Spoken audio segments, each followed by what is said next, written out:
국민의당 제보자 조작 사건. 자꾸 이게 피해자 이름을 앞에 갖다 대는데 이거는 조작의 주체가 국민의당이기 때문에 국민의당 조작 사건이요. 일단 제목부터 바꿔야 된다고 보고 이제 지금 모든 언론의 관심사는 단독범이냐, 공범이 있느냐, 지지자가 있느냐 이거에 꽂혀 있는데 그것도 물론 중요하죠. 중요한데 저는 주목하는 지점이 좀 다릅니다. 뭐냐면 5월 5일 날 기자회견을 하면서 당시 녹취록의 일부를 그때 공개를 했었어요.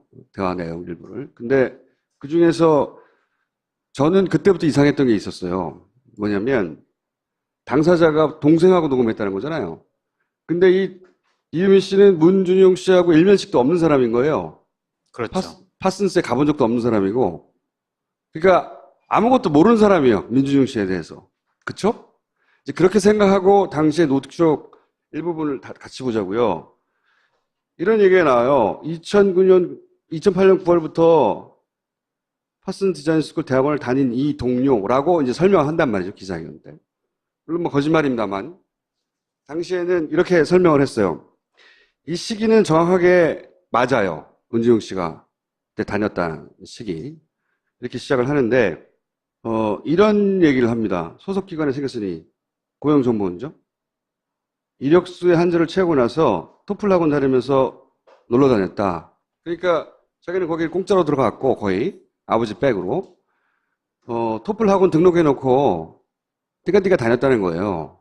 이 토플 학원을 다녔다는 건 공개된 정보가 아니에요. 생각해 보시면 이력서에 토플 학원 담임 어디 쓰나요? 안 써요. 네. 그러니까 잘 아는 사이라는 인상을 주기 위해서 이 멘트를 한 거란 말이죠. 내가 들었는데 토플 학원 다녔다던데 띠까띠까 하면서 이런 말을 쓴 거예요. 근데 이건 제가 문준용 씨한테 직접 확인한 건데 본인은 토플 학원을 다닌 적이 있긴 있어요.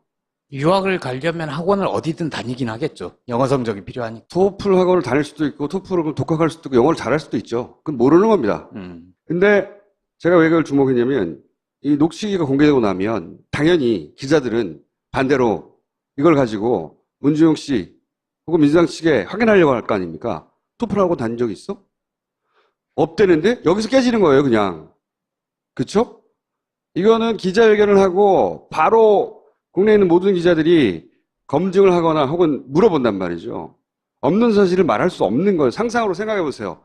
말하는 즉시 확인해서 아니라고 반론이 제기되면 그럼 바로 깨지는 거를 말하겠어요? 상상으로 안 다녔으면 어떡하지? 라고 생각되면 말할 수 없는 내용이에요, 실제로는. 다녔다는 사실 어떻게 알죠? 작은 일인데 그리고 예를 들어서 에세이 뭐 혼자 다 한 걸로 썼다. 한마디로 말해서 실력도 없는데 거기 내는 에세이에다가 다 혼자 썼다. 이런 말이에요. 이것도 저는 확인해 봤어요. 물론 에세이가 있고. 근데 왜 이런 걸 자기는 이렇게 쓴 적이 없다고 하는데 문정우 씨는 왜 이렇게 썼을 것 같냐? 내가 물어봤어요. 그거는 이 미술 분야에서 보통 포트폴리오를 내고 그리고 그게 굉장히 중요하기 때문에 과장하는 경우가 종종 있는 게 요 분야에서의 특징이래요. 그러니까 그 추정은 이 분야에 대해서 잘 아는 사람인 것 같다. 다 이렇게 하진 않는다는 거예요. 당연히. 근데 왕왕 이런 게 문제가 되는 수가 있다. 그리고 제가 이제 특히 다른 것도 있지만 자잘한 거 특히 주목했던 부분이 이건데 수임인 수석인가 딸도 거의 동갑인데 그런 식으로 은행 꿀보직에 들어갔다고 지나가듯이 말을 해요. 여기서 이제 청와대 시절에 시민사회 수석 이 당시에 그러니까 문재인 대통령이 노무현 정부 시절에 청와대 근무할 때 같이 근무했던 시민사회 수석이 누구냐? 그러면서도 또래의 딸이 있고 그 딸이 은행에 간 사람이 누구냐? 이거 알 수 없는 정보잖아요. 그래서 내가 인터넷 검색해 봤어요. 이강철 전 수석을 의미하는 것 같아요. 이강철 전 수석은 인터뷰를 한 번 한 적이 있어요. 언론에. 2009년인가? 2009년일 겁니다. 2009년에 본인이 이제 35년간 민청학년 사건으로 엮인 적이 있어요. 근데 그걸 무죄 판결을 그때 받았거든요. 그게 2009년인가 그래요. 그러면서 기자들이 전화를 합니다. 무죄를 받았으니까 35년 만에. 무죄 받은 것에 대해서 소감을 물으니까 막 기쁘다 이런 얘기하면서 이제 딸도 결혼하는데 은행 다니던 딸이 결혼한다는 한 문장을 말하는 게 있어요. 이강철 전 수석은 문재인 대통령과 형님 동생 하는 정도의 사이. 그러니까 직장 동료인데 아마도 과거에 이 민청학령 사건의 이런 민주화운동 인연으로 해서 아는 사이였던 것 같아요. 나도 몰라 자세히는. 그래서 물어봤어. 문준용 씨한테. 여기서 시민사회 수석이 누구를 지명하지 않느냐? 모른다. 그럼 이강철 시민사회 수석을 아느냐? 모른다. 이강철 시민사회 수석에게 딸이 있다는 걸 아느냐? 모른다. 딸이 은행을 다니는 걸 아느냐? 모른다. 딸이 거의 또래인 걸 아느냐? 당연히 모른다. 본 적도 없고 모른다는 겁니다. 전혀. 그러니까 이런 스토리를 구성하려면 문재인 대통령과 이강철 수석이 사적인 관계가 있다는 걸 알아야 되죠. 일반인들은 몰라요. 파슨스에 다니는 모 씨가 있는데 그 모 씨의 이메일 주소를 줬기 때문에 국민의당에서는 그 이메일이 온 만큼, 이메일 주소를 알려준 만큼 실존 인물로 생각했다 이렇게 말하거든요. 그 A모 씨가 파슨스에 다닌 것 같긴 해요. 페이스북이나 이런 거 보면. 그런데 적어도 문준용 씨하고 같이 다닌 사람은 아니에요. 또 확인해 보니까. 문준용 씨하고는 자기하고 같이 그 대학원에 들어간 사람 한국 사람 6명인데 그중에 김 씨는 없다. 김모 씨거든요. 나중에 그러니까, 문준용 씨 친구가 얘기를 했었죠. 그렇죠. 6명이라고 얘기했고 이 사람은 아닌 것 같다. 당사자는 나밖에 없는데 나는 얘기한 적 없다. 이렇게 그렇죠. 얘기를 했죠. 조건에 맞는 사람. 그때 김 씨라는 말이 안 나왔어요. 근데 김 씨라고 이제 얘기가 나왔거든요. 김 씨는 없다 그때. 그러니까 존재하지 않는, 그러니까 파슨스에 다녔는지는 모르겠으나 어떤 특정 시점에 문준용 씨와 겹치는 부분이 없는 거예요. 이게 이유미 씨가 자 그러면은 문준용 씨를 엿먹이기 위해서 내가 상상으로 뭔가 대화록을 만들어내야지 한다고 만들어진 내용들이 아닙니다. 이게 그러니까 이유미 씨 혼자서 알 수 없는 혼자서 알 수 정보들로 없다는 거죠. 이 소스, 그러니까 대화록을 만들기 위한 소스는 누군가 제공했어야 한다는 겁니다. 그리고 그 소스는 기본적인 사실관계는 거기 정확하게 적혀 있었던 거예요. 그렇게 생각하지 않으면 안 풀리잖아. 소스를 누가 줬냐는 거죠. 원래 유력 정치인 혹은 청와대에 근무한 수석급들 되면 가족들도 사실 사찰의 대상이 됩니다. 실제. 그렇죠. 저는 이렇게 오랜 시월 지속적으로 특정 정치인이나 청와대 수석급들의 가족들 정보까지 취합하고 있으려면 이거 국정원 정도 돼야 된다는 거죠. 지난주부터 계속 국정원을 밀어요. 그렇지 않은 기관 혹은 개인이 이런 정보를 취합해가지고 그 소스로 제공할 수 있나. 뭔가 소재들이 알차게 제공됐다. 그 노무현 정부 시절의 수석들이 그런 식으로 인사청탁하여 들어갔다. 문정 혼자가 아니다. 라고 이야기를 만들면 신빙성이 더 올라갈 테니까 국정원이라고 한다면 국내 정치의 대선 기간에 직접적으로 개입한 거거든요. 만약에 이렇게 나온다면 이거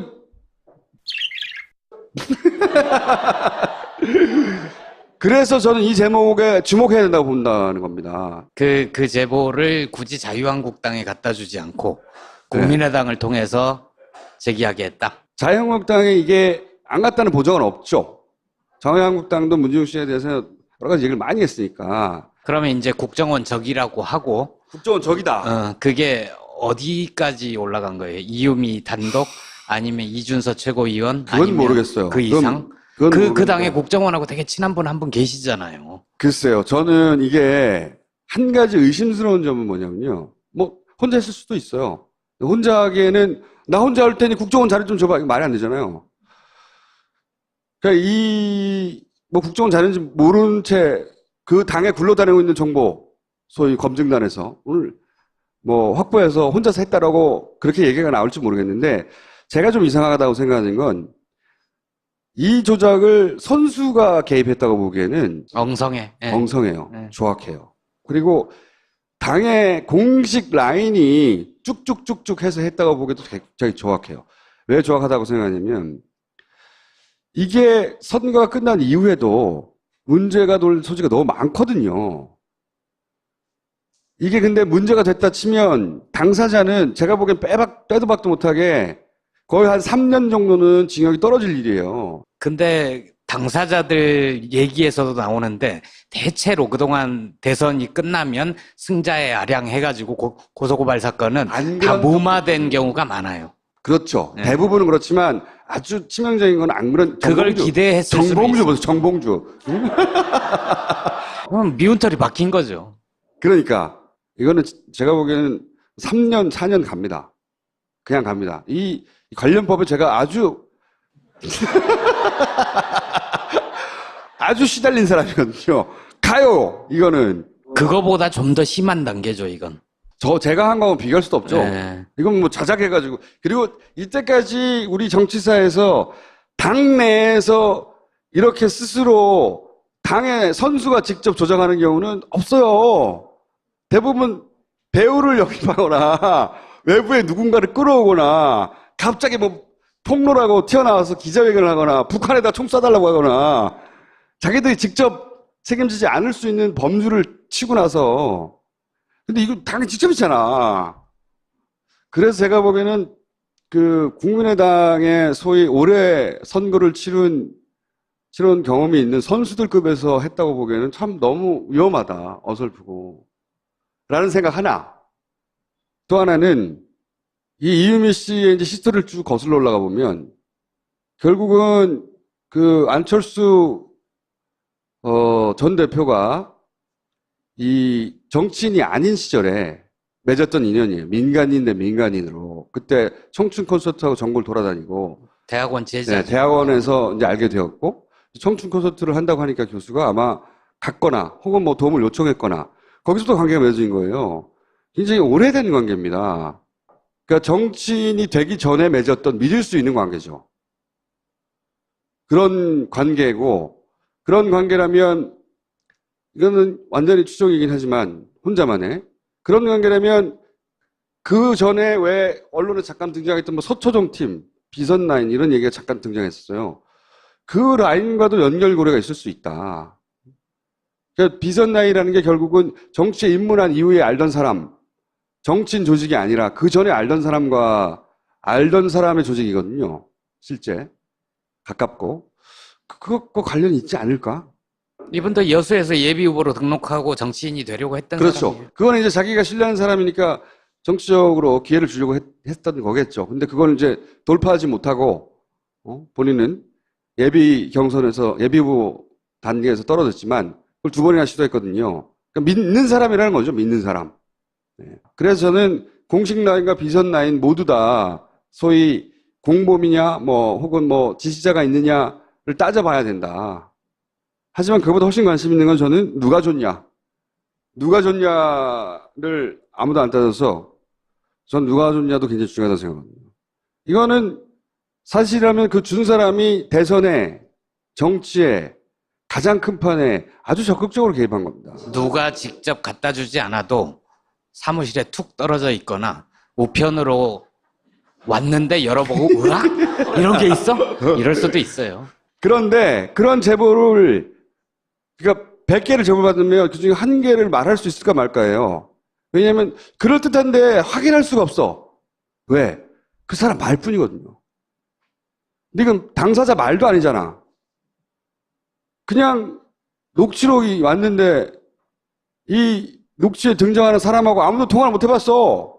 그러니까 최소한 확인을 했어야 되는데 며칠 안 남았고 야 이거 얘기된다 하고 확 지른 거죠.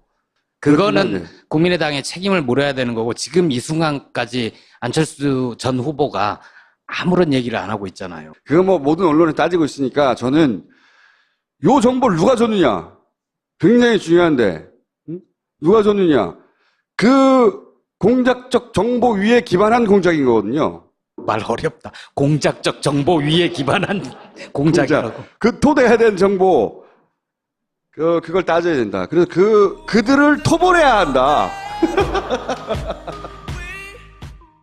말하는 즉시 확인해서 아니라고 반론이 제기되면 그럼 바로 깨지는 거를 말하겠어요? 상상으로 안 다녔으면 어떡하지?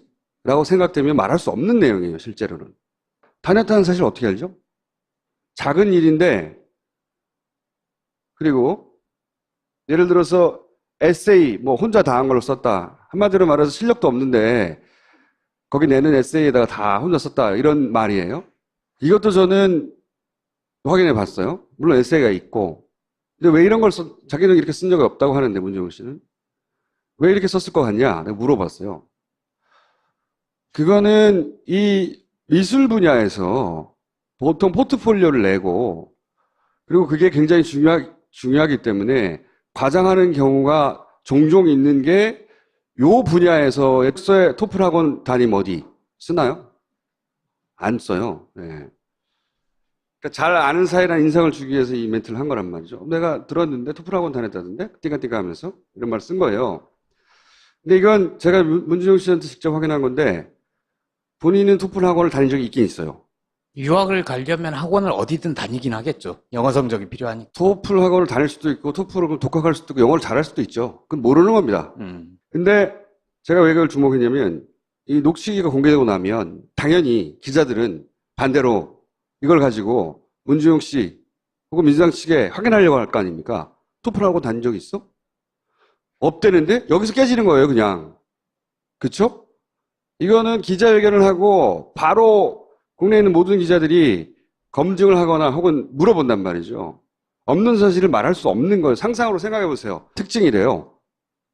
그러니까 그 추정은 이 분야에 대해서 잘 아는 사람인 것 같다. 다 이렇게 하진 않는다는 거예요. 당연히. 근데 왕왕 이런 게 문제가 되는 수가 있다. 그리고 제가 이제 특히 다른 것도 있지만 자잘한 거 특히 주목했던 부분이 이건데 수임현 수석인가 딸도 거의 동갑인데 그런 식으로 은행 꿀보직에 들어갔다고 지나가듯이 말을 해요. 여기서 이제 청와대 시절에 시민사회 수석 이 당시에 그러니까 문재인 대통령이 노무현 정부 시절에 청와대 근무할 때 같이 근무했던 시민사회 수석이 누구냐? 그러면서도 또래의 딸이 있고 그 딸이 은행에 간 사람이 누구냐? 이거 알 수 없는 정보잖아요. 그래서 내가 인터넷 검색해봤어요. 이강철 전 수석을 의미하는 것 같아요. 이강철 전 국민의당 대보좌관이었어요. 자꾸 이게 피해자 이름을 앞에 갖다 대는데 이거는 조작의 주체가 국민의당이기 때문에 국민의당 조작 사건이요. 일단 제목부터 바꿔야 된다고 보고 이제 지금 모든 언론의 관심사는 단독범이냐, 공범이 있느냐, 지지자가 있느냐 이거에 뭐 꽂혀 있는데 그것도 물론 중요하죠. 중요한데 저는 주목하는 지점이 좀 다릅니다. 뭐냐면 5월 5일 날 기자회견을 하면서 당시 녹취록의 일부를 그때 공개를 했었어요. 대화 내용 일부를. 근데 그 중에서 저는 그때부터 이상했던 게 있었어요. 뭐냐면 당사자가 동생하고 녹음했다는 거잖아요. 근데 이 이유민 씨는 문준용 씨하고 일면식도 없는 사람인 거예요. 그렇죠. 파슨스에 가본 적도 없는 사람이고. 그러니까 아무것도 모르는 사람이에요. 민준용 씨에 대해서. 그쵸? 이제 그렇게 생각하고 당시에 녹취록 일부분을 다 같이 보자고요. 이런 얘기가 나와요. 2008년 9월부터 파슨 디자인 스쿨 대학원을 다닌 이 동료라고 이제 설명한단 말이죠. 기자회견 때. 물론 뭐 거짓말입니다만.